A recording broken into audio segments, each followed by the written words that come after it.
Welkom bij HBVL Crimi, de wekelijkse Actua-podcast over de Limburgse criminaliteit met Tom Verstappen. 7 jaar geleden werd Hilal Maktout dood aangetroffen in een Waals vakantiehuisje. De 33-jarige Genkenaar werd 3 dagen lang op gruwelijke wijze gemarteld. 10 daders werden eind 2023 veroordeeld voor deze martelmoord. En vandaag blijkt zijn zus Samira in gesprek te zijn met een aantal van de daders, in de hoop dat zij alsnog iets van hun leven kunnen maken. Geert Hoube, jij bent onze rechtbankjournalist bij Het Belang van Limburg. Dit is een van de meest spraakmakende zaken in Limburg van de laatste decennia. En daar is wat nieuws in. Vertel eens even. Ja, inderdaad, een spraakmakende zaak. Zeker omdat er 13 beschuldigden waren. Daar zijn er uiteindelijk 10 van schuldig gevonden. Het was een van de zaken met het meeste aantal beschuldigden die we ooit gehad hebben in Limburg. In december 2023 zijn de straffen uitgesproken. Maar de zus van het slachtoffer, van Hilal Maktout, Samira heet ze, die gaat vandaag nog altijd op bezoek bij meerdere daders. Meerdere mensen die haar broer hebben doodgemarteld. Geert, ja, dus ze maakt daar aardige verplaatsingen voor, want de gevangenissen liggen niet bij de deur. Naar waar gaat ze? Ja, ze is van Genk en ze moet dan toch naar Hasselt, zal nog wel lukken, denk ik, maar ook naar Brugge en Beveren. Toch niet dicht bij de deur. Dus ze doet echt ook wel enige inspanning om die daders te spreken. Die gesprekken, daar zit ze niet alleen, want het is wel in een klein kamertje waar ze dan plots geconfronteerd wordt met de mannen die haar broer hebben doodgemarteld. Eén van de daders. Die gesprekken verlopen met begeleiding van een moderator. Ja, en het getuigt van heel veel moed van Samira dat ze deze gesprekken aanknoopt. Je hebt ook een gesprek met haar gehad naar aanleiding van een stuk dat je schreef. Hoe ging dat gesprek? Ja, dat klopt. Dat was vorige week.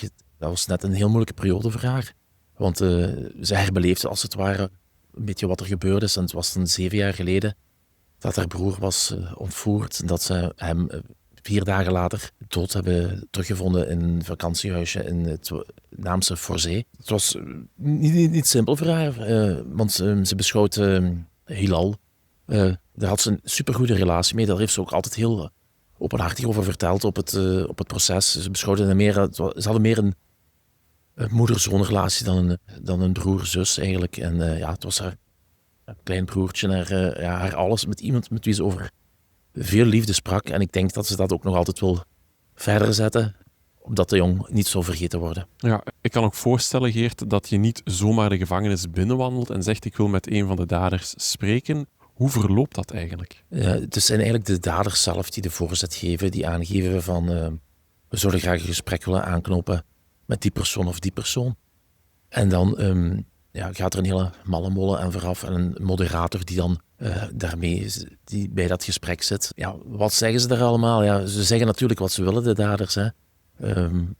Wat ze kwijt willen, waarom ze dat doen. Waarschijnlijk om een beetje vergeving te vragen, zo heeft zij zelf ook gezegd. Ja, want het is niet zo dat hetgeen dat daar gezegd wordt enige invloed heeft op hun straf. Die staat vast, hè? De straf is uitgesproken en er is ook geen cassatienoot niet tegen aangetekend. Dus die gaat niet verminderen of vermeerderen met als ze daar plots onthullingen doen of bepaalde zaken gaan zeggen.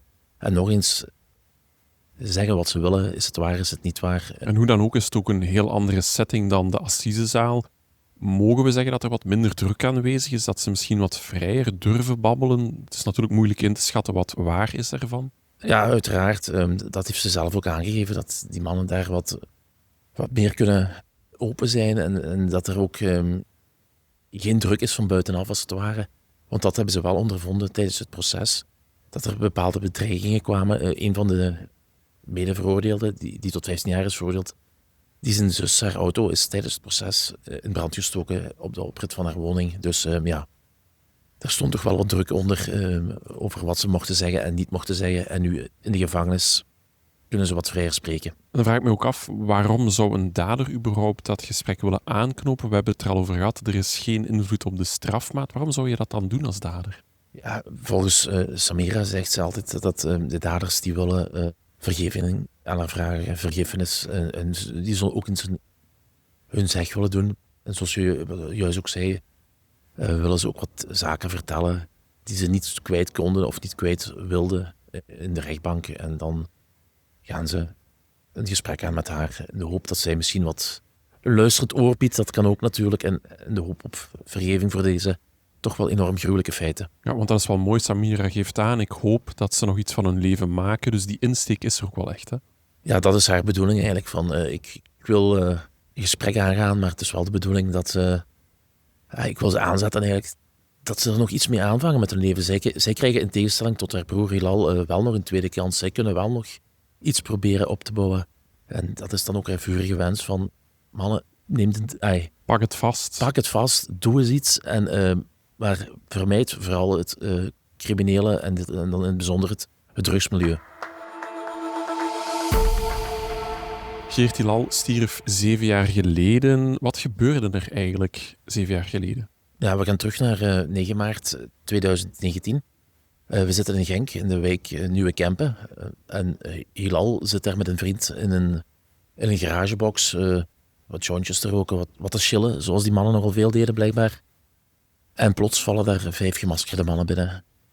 Zij duwen hem tegen de grond, binden hem vast en houden zijn kameraad in bedwang. En verkopen hem daar al de eerste trappen en klappen en nemen hem mee. Dat is het begin van een grote ellende, om het zo te noemen. Hij maakt een tour door Genk, langs verschillende plaatsen. En overal incasseert hij klappen van het ergste soort. En om dan uiteindelijk in Voorzee, in een vakantiehuisje dat ze in allerhaast bedisseld hebben, daar komt hij te overlijden. Hij overlijdt daar in een kruipkelder waarin ze hem hadden ingeduwd. Ja, hij werd zeer hard aangepakt. Weten we eigenlijk waarom dat was? Er zou een partij drugs, cocaïne verdwenen zijn en geld. Want het was zo'n beetje we mogen wel bijna zeggen, een marginaal milieu eigenlijk.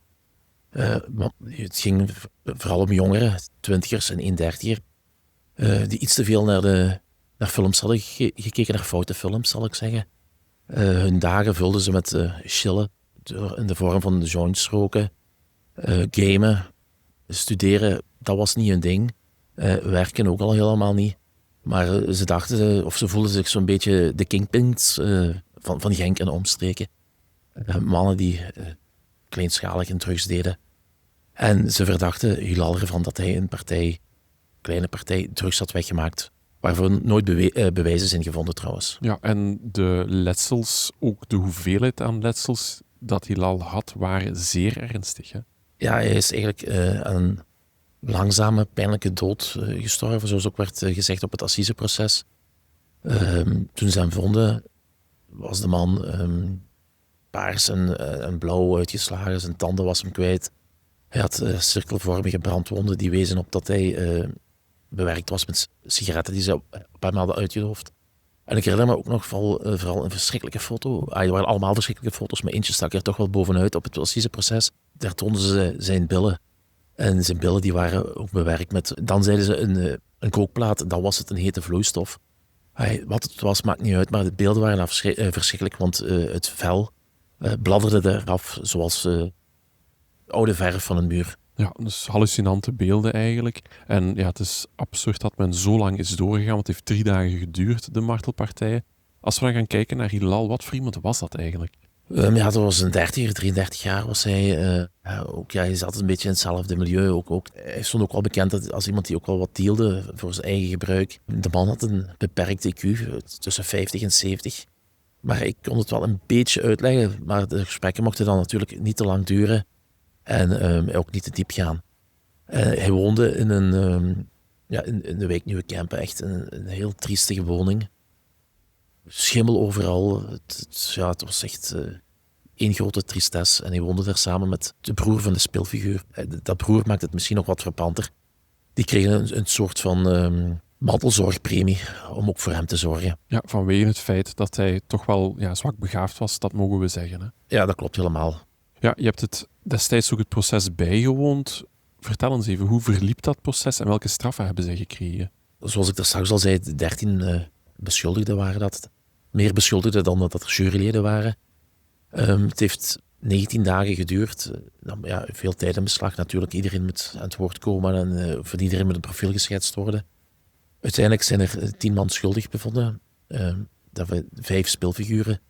Die zijn veroordeeld, niet voor moord, maar wel voor het folteren met ongewild de dood tot gevolg van Hilal. Dan is er ook nog iemand veroordeeld voor schuldig verzuim. En dan ook nog 4 anderen voor het... Een beetje hand- en spandiensten te verlenen. Inderdaad, ja. De speelfiguren, dat waren 2 broers, Amin en Yassin. Die hebben respectievelijk 25 en 30 jaar cel gekregen. Daarnaast zijn er ook nog straffen uitgesproken van 15 jaar, 20 jaar, 22 jaar. En 11 maanden was dan voor degene die schuldig bevonden is en schuldig verzuim. En 3 personen die er zo wat bij hingen. En die ene heeft bijvoorbeeld een zak met kleding doen verdwijnen, maar die, zonder goed te weten waarover het ging, die zijn dan vrijgesproken. Geert, in gesprek gaan met de daders die verantwoordelijk zijn voor de gruwelijke dood van je broer, dat vergt heel wat. Weten we eigenlijk waarom Samira die stap heeft gezet? Ja, dat is zo de vraag die ze meermaals krijgt, zegt ze zelf. Ze wil het doen voor haar broertje, zegt ze altijd. Ze wil de waarheid kennen. Of ze die gaat te weten komen, dat blijft natuurlijk de grote vraag. Want tijdens het proces ook heeft nooit iedereen het achterste van zijn tong laten zien. Maar ze zegt, ik wil de waarheid kennen. Ik wil horen wat ze te zeggen hebben. En sommigen durven nu wat meer spreken dan in een rechtszaal met heel veel volk erbij. Nu, als ze daar alleen zit met de dader en die moderator dan durven ze al wat meer zeggen. Of dat klopt, ja. Dat is natuurlijk de vraag van 1 miljoen. Maar zij haalt er blijkbaar toch voldoening uit. Het zal voor Samira dan toch wel zijn om de nagedachtenis van haar broer levendig te houden, want er is ook een crowdfunding opgestart destijds. Hè? Ja, dat klopt. Ze wil eigenlijk de herinnering aan haar broertje levend houden. De jonge man is begraven in Marokko en daar nu ook, zijn ze aan het werken aan een waterput.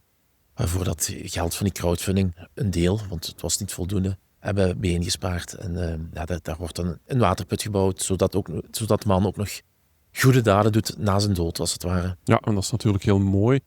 Samira sprak ook met Michael, dat is een van de speelfiguren, die kreeg 22 jaar. Wat had ze daarover te vertellen? Ja, dat was dus de persoon die ze het laatst heeft gesproken. Ze heeft hem gesproken in de week dat Hilal 7 jaar geleden overleden is. Het deed wel wat met haar, zei ze. Uiteraard haatte ze die man, maar hem nog precies het meeste van al. Hij was ook degene die er van begin tot einde bij is geweest, vanaf de ontvoering tot het overlijden in de woning in het vakantiehuisje in Voorzee. En volgens haar heeft die man dingen verteld die ze nog niet wist, zonder daar dieper op te willen ingaan. Details over wie meer betrokken zou geweest zijn en wie niet en dergelijke meer. En ze haalde daar toch ook enige voldoening uit. Dat deed wel wat met haar. Ja, het zal enige rust brengen. Samira gaf ook aan dat er met één van de daders dat ze absoluut geen gesprek wil hebben. Nee, dat klopt. Met die persoon, die heeft ook nooit spijt betuigd in de rechtbank. En daar had ze zoiets mee van, nee, hier stopt het. Wil ik zeker niks meer te maken hebben. Ja, dat zijn niet de hoofdrolspelers, Yassin en Amin. Met Amin is ze gaan spreken, maar daar kreeg ze een blackout, als het ware. Ja, ik kan me daar wel iets bij inbeelden met de man die wordt bestempeld als het brein achter de dood van uw broer, dat hij dan wel tilt slaat. Met Yassin heeft ze ook gesproken, maar die man zet eigenlijk een beetje het verlengde voort van in de rechtszaal. Van dat hij eigenlijk een beetje de pispapa was die alles in zijn schoenen geschoven kreeg, maar bleek dat er toch wel wat meer aan de hand was. Ja, en opvallend ook tijdens het programma Justice for All was er een fragment waarbij dat het toch duidelijk werd dat ze best wel tevreden waren met de strafmaat, want ze zouden in 2027 vervroegd kunnen vrijkomen. Ja, zeker de daders, dat die er tevreden mee waren, dat klopt. Ja. Amin die kan volgend jaar inderdaad al een aanvraag indienen. Kan indienen, is heel belangrijk, want het is niet omdat hij dat doet, dat hem dat ook gaat krijgen natuurlijk, om vervroegd vrij te komen. En ja, dat ziet ze zo niet echt zitten. Ze vindt dat nog wel vrij vroeg, want dan zou hij, als we goed tellen, na 8 jaar kunnen vrijkomen. Na deze gruwelijke feiten. En dat ziet ze niet goed zitten, nee. Geert, je sprak dat Samira een blackout kreeg tijdens het gesprek met Emin. Haar zus heeft ook 1 gesprek gehad, maar daar volstond het wel voor haar, hè? Ja, inderdaad. Die 2 zussen waren eigenlijk onafscheidelijk op het proces. Als je de een zag, zag je de ander. En ze hebben ook altijd dezelfde mening, ook over een broertje en zo. En zij is dan ook meegegaan met Samira naar de gevangenis. Of heeft een gesprek gehad met Emin. Maar voor haar moest het niet meer. Ze had er genoeg van. Ze kon het niet aan en ze heeft toen gezegd... boek het toe voor mij, hier stopt het. Maar Samira die heeft dan wel verder gesprekken aangeknoopt. Ja, tot heel recent. En ze is nog van plan ook nog om dat verder te doen. Geert, hartelijk dank voor je uitleg. En ik onthoud vooral dat het een poging is van Samira om misschien toch wat meer antwoorden te krijgen dan dat ze in de rechtbank heeft gekregen. En op die manier toch ergens rust te vinden in deze zaak. Wil je thuis meer en ander nieuws, dan kan dat via de HBVL-app. Dit was HBVL Crimi, de wekelijkse Actua-podcast over de Limburgse criminaliteit. Bedankt voor het luisteren. De credits van deze podcast vind je op hbvl.be of in de HBVL Nieuws-app.